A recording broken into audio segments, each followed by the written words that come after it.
शुरू से। 28 मार्च 2011 को एक ऐसी घटना सामने आई जिसने पूरे उत्तर प्रदेश को हिलाकर रख दिया।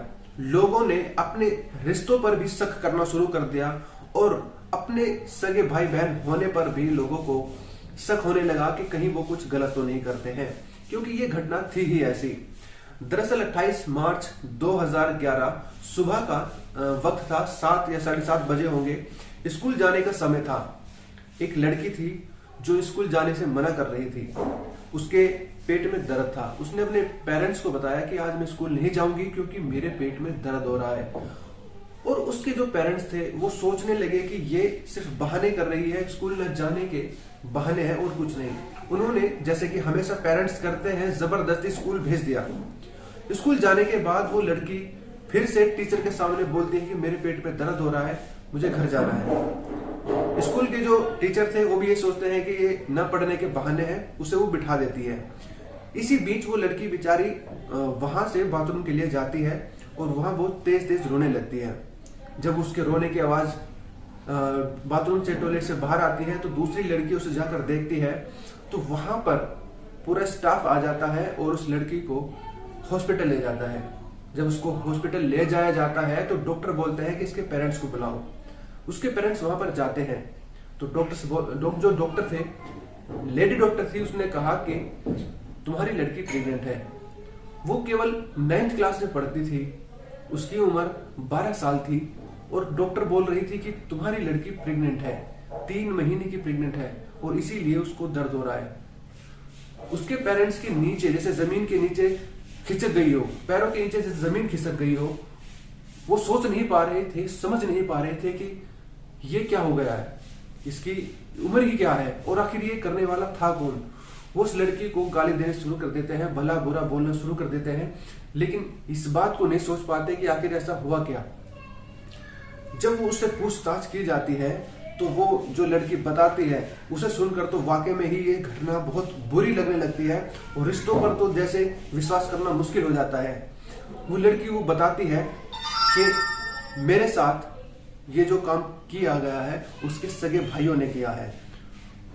उनके माँ बाप जैसे अब अपनी जिंदगी को बोझ समझने लगे थे, अपने जीवन को एक कलंकित समझने लगे थे, समाज में मुंह दिखाने के लायक नहीं समझ रहे थे। वो उनको समझ नहीं आ रहा था कि हम क्या करें, हमने कैसी परवरिश करी है, ये हमारी परवरिश का नतीजा है या फिर इनकी घटिया सोच का। उनके पेरेंट्स बिल्कुल अपने होश हवास खो चुके थे। उन्होंने पुलिस में जाकर कंप्लेंट की, क्योंकि बात ही कुछ ऐसी थी। जब पुलिस में कंप्लेंट की थी तो पुलिस ने उन दोनों लड़कों को भी वहां पर बुला लिया। अब भाई बहन लॉकअप में थे। पुलिस ने पूछताछ की।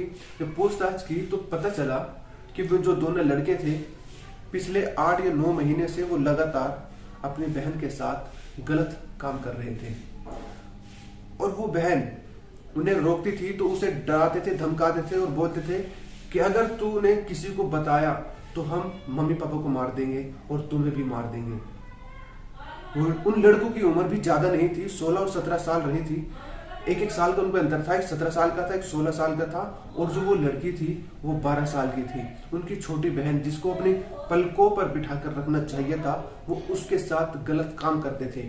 जब पुलिस वालों ने उनसे पूछा कि तुम्हें ये सब करने का पता कैसे चला, तुम कहां से ये सब सीखते हो, तो उन्होंने जो बताया दोस्तों वो वाकई हैरान करने वाली बात है और आपको भी इस बात का ध्यान देना चाहिए। उन्होंने बताया कि हम जो फिल्म देखते थे अपने मोबाइल में उस वक्त शेयरिंग में गलत फिल्म आती थी और उसी फिल्म को देखकर उनके मन में ऐसा करने की चाहत पैदा हुई।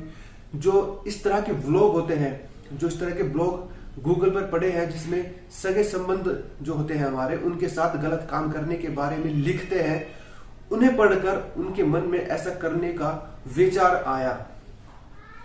ये बात मतलब बहुत ही हैरान करने वाली थी कि इतनी कम उम्र के लड़के इतनी गलत संगति में घुस गए और आज वो ऐसा काम कर गए कि जिसे सोचकर भी घिन आती है। तो दोस्तों अपने बच्चों पर ध्यान रखिए, उनके ऊपर पूरी नजर रखिए, कहीं वो कुछ गलत तो नहीं कर रहे हैं। अगर गलत कर रहे हैं तो उनको समझाइए और हाँ, मोबाइल फोन से बिल्कुल भी उनसे संबंध ना बनाने दें। सिर्फ काम की बात और उन पर पूरी नजर रखिए। हालांकि वो उनके जो आज़ादी है उन पर थोड़ी सी रोक जरूर लगती है, लेकिन कहीं ना कहीं वो उनके फायदे के लिए होता है। दोस्तों, अगर वीडियो में जानकारी अच्छी लगी तो लाइक करना और हाँ, सब्सक्राइब जरूर करना।